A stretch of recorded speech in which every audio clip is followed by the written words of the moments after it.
Hi, Algebra 1. We finally reached 5.6 on writing linear functions. This will be the last lesson in Unit 5. So let's get started. We're going to keep using our two equations, slope-intercept form and point-slope form, really focusing on slope-intercept form in this lesson.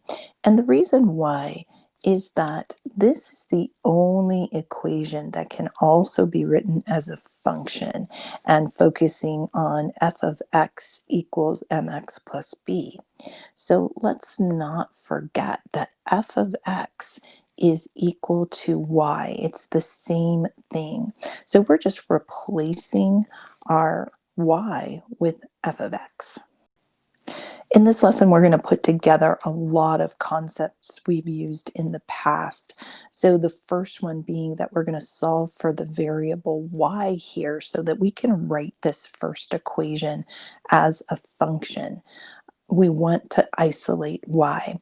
This is going to be a great lesson for those of you who do prefer to use that table of values when you're graphing rather than an intercept or a point and the slope.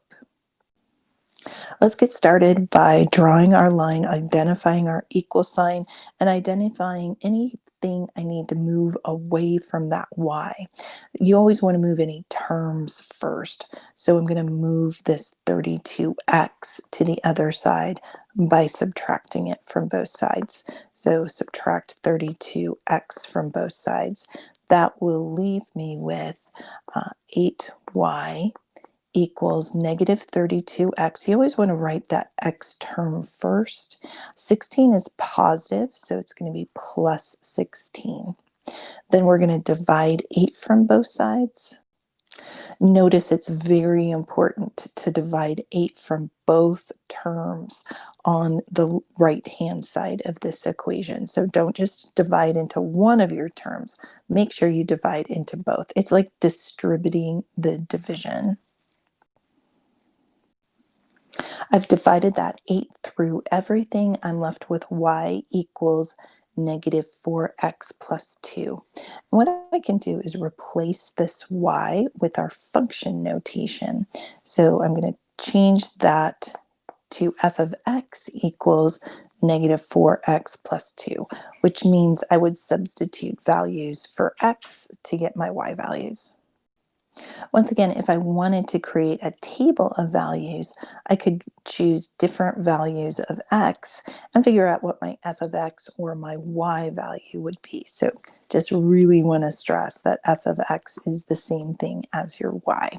I might pick 0. 0 is always easy to substitute. I'm going to do some of these in my head. So if I substitute a 0 here, I would just get 2. So my first point would actually be my y-intercept at 0, 2. And I could substitute a 1 in here. That would give me negative 4 plus 2. So I have negative 2. So my coordinate would be 1, negative 2. So right there. And then my final one, maybe I would substitute 2. I kind of like 2. 2 is easy. That would give me negative 8 plus 2. So my new value is negative 6. At 2, I would have a point at negative 6. And then draw in my line to connect those points. I'm going to give you a moment to try example B on your own. So there's our y, same thing, a little bit different because the y is on the right this time, but go ahead and give it a shot and see if you can do it on your own. So hopefully you did most of this on your own. I went ahead and got you started here.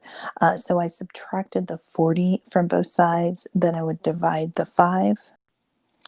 And that would give me 4/5 x minus y minus 8 equals y. I need to rearrange that so that the y is now on the left side, and I might as well replace it with the f of x as well. This might be one that you prefer to use your slope and your y-intercept when graphing. So for example, I'm going to start at negative 8 on the y-axis, which is right there. I'd have a rise of 4 and a run of 5. So my new point would be right here. Another rise of 4 and another run of 5 would put me here and drag my line through. If you do prefer to create that table of values, always use 0. That's going to give me the -8 or the y-intercept. So whenever you substitute 0, that will give you your y-intercept. Also, remember that rule I told you in the last lesson.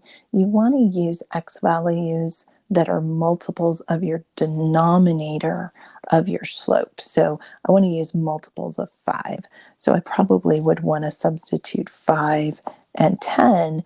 And if you actually look at my graph, you can see that's exactly what I substituted here, 5 and 10. Definitely use a calculator and you would get the values of -4 and 0 when you worked that out. All right, so hopefully what you're seeing in this final lesson is we're really putting together a lot of the skills that we've been learning throughout our units and specifically this unit. So we're just putting everything together, really going back to some older concepts, and you're going to see that follow through in the next 2 videos.